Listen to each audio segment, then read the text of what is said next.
사람들은 이렇게 말해요. 인생을 바칠 만한 일을 찾지 못했어. 그런 일만 찾으면 바로 도전할 텐데. 그렇게 생각을 하며 현재 하는 일에 자신이 인생을 바치고 있다는 걸 인지하지 못하죠. 하지만 이 인생을 바칠 만한 일을 찾는 것은 쉬운 것처럼 보이지 않습니다. 그래서 이 관점을 바꾸는 메시지를 준비했습니다. 캐나다에서 가장 비싼 집에 사는 사람은 누굴까? 이 궁금증에 검색을 해봤는데 그 주인공은 요가복귀의 샤넬이라 불리는 룰루레몬의 창업자 칩 윌슨이더라고요. 하지만 많은 사람들이 아는 그의 성공 스토리와는 달리 그의 삶은 순탄치 않았는데요. 어려운 환경에서 자란 칩 윌슨, 공부를 잘하는 학생도 아니었고 그나마 잘하는 건 운동이었지만 선수가 되기엔 부족한 실력이었다고 합니다. 그런 그가 어떻게 조단위 자산가가 되었을까요? 그는 자신이 성공한 이유를 단 한 가지라고 말했어요. 그리고 그 부분은 누구나 쉽게 찾을 수 있다고 합니다.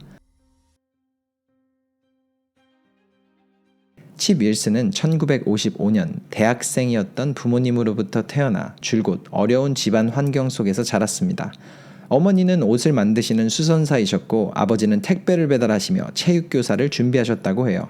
부모님은 수영을 좋아하셨고 필요한 건 수영복과 고글뿐인 스포츠이기에 그도 자연스레 수영의 매력에 빠지게 되죠. 하지만 그렇게 재능 있는 편은 아니었다고 합니다. 그러던 중 아버지는 체육교사가 되셨고 그의 수영 코치가 됩니다. 그렇게 아버지와 수영 대회에 나가게 됐는데 아버지는 그에게 한 가지 조언을 해주죠. 남들처럼 막판에 스피드를 올리는 것과 달리 처음부터 100%의 온 힘을 다해서 시작해봐.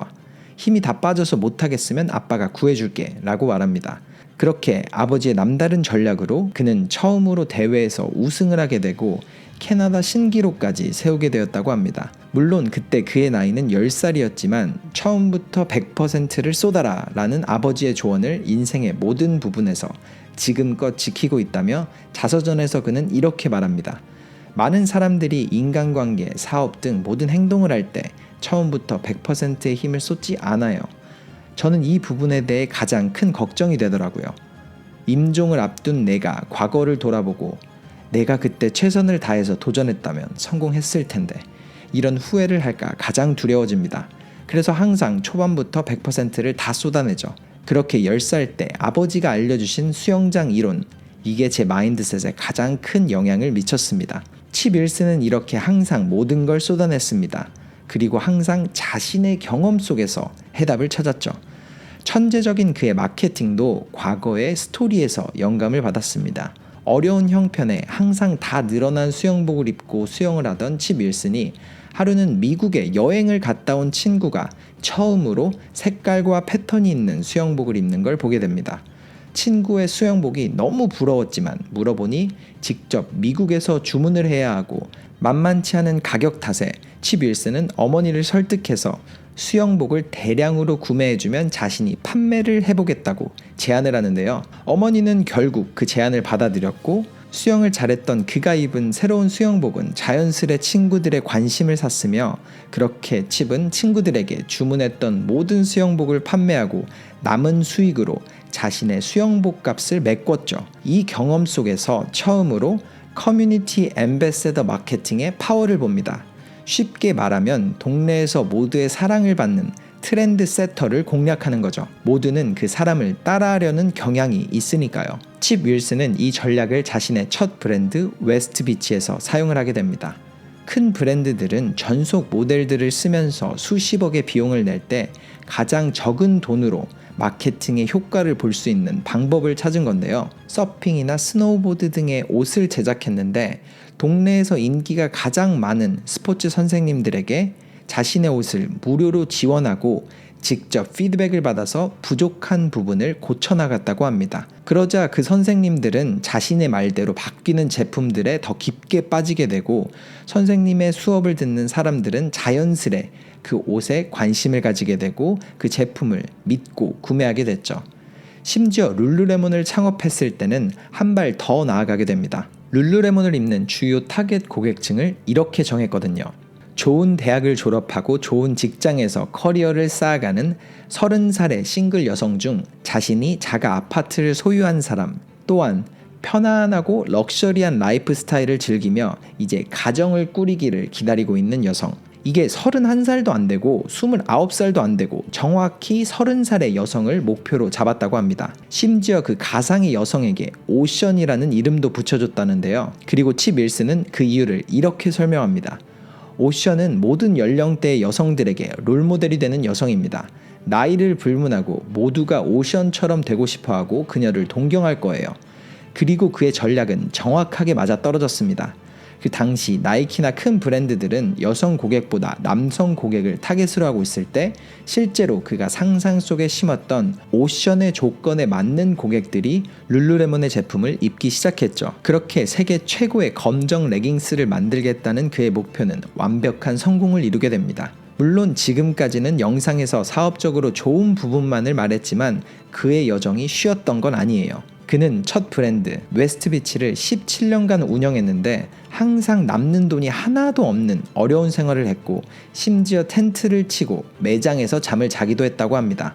울며 겨자 먹기로 첫 사업을 매각하면서도 7억가량의 돈밖에 받지 못했고요. 계산을 해보니 16년간 시급을 6,000원 받고 일했던 것이라고 기억하는 그는 그 경험도 16년간의 MBA 과정이었다며 자신에게 수십조 이상의 가치를 가졌다고 말하는데요. 또한 룰루레몬을 시작하고서도 5년 동안 부도의 위기는 항상 찾아왔는데 자신이 매각했던 브랜드에서 일을 해달라는 부탁을 받자 두 가지 일을 병행했지만 결국 얼마 안가 그 직장에서도 해고를 당하고 5만 달러가량의 위약금을 받았을 때는 자존심이 상했을 법도 한데 그 5만 달러 덕분에 파산 직전에 룰루레몬을 일으킨 기적의 순간이라고 말합니다. 이처럼 모든 상황을 긍정적으로 기억하고 감사를 느낀다고 합니다. 그리고 저서에서 자신의 한 가지 성공 비결을 말할 때도 이렇게 말합니다. 고등학교와 대학교 시절 그 당시 미국에서는 대부분의 영화나 드라마에서 키와 덩치가 크지만 멍청한 캐릭터가 정말 유행을 했는데 그와 똑같은 특징을 가졌던 저는 항상 친구들에게 놀림을 받았어요. 덩치는 소만하고 머리는 냉장고처럼 텅텅 비었다라고 놀릴 때 오히려 그 부분을 저는 역이용해서 30살까지는 멍청한 척을 하면서 더 많이 질문을 하고 들으며 많은 것을 배울 수 있었죠. 그게 제가 성공한 요소이지 않나 싶습니다. 저의 과거를 돌아보면서 제가 해온 일들에서 힌트를 찾을 수 있었거든요. 이처럼 칩 윌슨은 긍정의 아이콘입니다. 그리고 자신이 인생을 바친 일, 인생에서 가장 중요한 마인드셋, 그리고 성공적인 사업을 이루게 만든 마케팅 방법 등 모든 걸 자신의 과거 경험에서 찾았죠. 스티브 잡스가 말했던 Connecting the Dots 라는 말처럼 아버지가 관심이 있었던 수영, 그리고 어머니가 하신 직업인 옷을 만드는 일을 결합해 자신이 최고의 운동복을 만들 거라는 목표를 세웠고 자신의 경험을 토대로 행동을 하고 개선해 나가며 마케팅 방법도 찾았죠. 과거의 모든 경험들이 사실은 자신을 만들어가는 순간들이었다고 합니다. 그때 당시엔 몰랐는데 돌아보니까 모든 일이 말도 안 되게 다 이어져 있는 일이었다는 거죠. 이 부분이 하고 싶은 일을 찾지 못해 고민을 하신 분들에게 엄청난 힌트가 될 겁니다.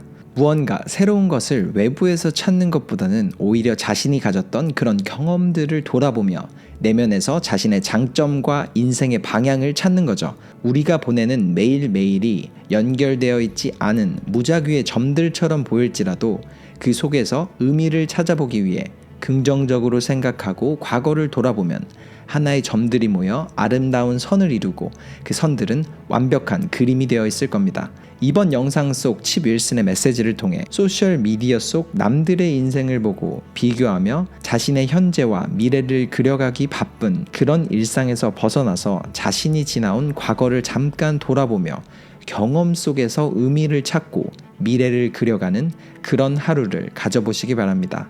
성공의 힌트는 외부가 아니라 내부에서 이미 존재하니까요. 감사합니다. 터닝포인트였습니다.